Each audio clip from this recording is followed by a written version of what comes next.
Alright, so, this is another comic that I'm going to be doing a review of.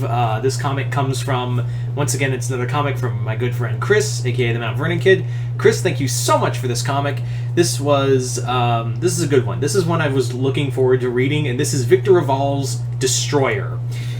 Destroyer is a Boom Studio book that was a 6-issue miniseries. That basically what it was is a retelling of the Frankenstein story. Retelling in that it's kind of a sequel to the original novel. Basically, we find out that Victor Frankenstein's monster is still alive in the Antarctic and has been found and now is in a collision course with a renegade scientist who's using the secrets of Victor Frankenstein to bring back her son who was murdered by in a cop shooting. Yeah, this comic's pretty heavy.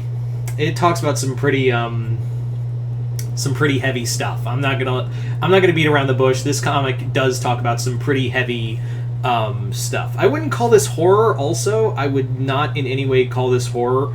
What I would call it is like it really does play with the same themes of the look between God and man, and what's in the afterlife, and what do you do when you bring something back. But it updates it because it does make sense. It plays a lot with nanotechnology. And yeah, are we not using nanotechnology more and more? Are we not using technology to prolong a person's life every time? Yeah, so it's kind of like they use a lot of sound science, but also like stuff you'd see in a comic book too. It's very much it's very comic booky kind of stuff in here. It's kind of interesting. I really like that. This is kind of like same stuff you would see in a Fantastic Four book. The story is pretty trippy. I wouldn't say trippy. I take that back. It's a very straightforward story in that it tells a lot in a 6-issue story. Like it's a complete 6-issue miniseries that basically. It basically tells an entire story, and it didn't feel too short, it didn't feel too long. There were some unnecessary things, I will say. One of those being the monster himself. There's a lot going on in this book, and a lot of it does focus on the monster, on the Frankenstein monster, but the problem is it just kind of feels like he's just there. Like he's everything, like... the story of it all is very like it focuses more on like the effects of what Victor Frankenstein did, and like the monster himself is kind of arbitrary. You know what I'm saying? Like it just feels like the monster himself is just there to be an extra antagonist, and we don't really get more of the monster. We don't get like an insight on the monster himself. We just get like, here he is, he shows up, here he is again, that's it. And he just, and it just feels like by the end of it, when the Frankenstein monster does die, I felt a little bit like, why were you even here? Because the main focus is this character, Akai, who is brought back through a mixture of his mother's mad quest to basically bring back her son who was killed by a cop, and for not like he was just walking home from a baseball game, and the cop someone reported saying, hey, there's this black kid with a rifle, and the cop it's some we know all too well. That's all I'm gonna say. And there's some pretty like hits hard kind of moments. There's a lot of like hits hard kind of moments here and there. It's a pretty blunt story because what it does is focus on this pain and very much like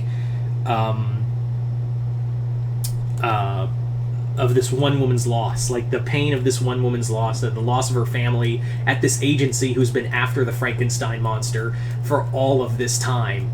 It's a very, very hard-hitting story at some points. And it really does, like, aside from the monster himself, who feels like they do nothing with other than, here he is, there's the Frankenstein monster, they really do do a good job of balancing all the themes of what Mary Shelley wanted to do. Like, it really does talk about a lot of the themes of loss and of science gone wrong and of all these other elements that we know of the original novel. So I really do like that. As someone who really loves the original Frankenstein novel, I do appreciate a lot of this. And there's some really great references in here. Like, they have this giant robot suit called the Bride, and literally what it is, the Bride has like a color pattern on the sides of its head that look like the Bride of Frankenstein's hair. I love that. I really did love that. There's these two agents who are known as Lord Byron and Ben Percy, which were Mary Shelley's two loves in her life, because Mary Shelley was the original badass, was an OG badass. Like, for those who don't know, this woman literally, and the term is so often used that it has lost all meaning, but literally lost her virginity on her mother's grave to her to Ben when they started courting each other. That's fucking metal. That's some fucking metal shit. And she kept her husband's heart in her desk for the rest of her life. Yeah, that woman was metal. And again, it really does play with those themes of what Mary Shelley was trying to convey in the book, and it adds on to what goes on in basic what happens in today's society with African American lives, and it does it so beautifully.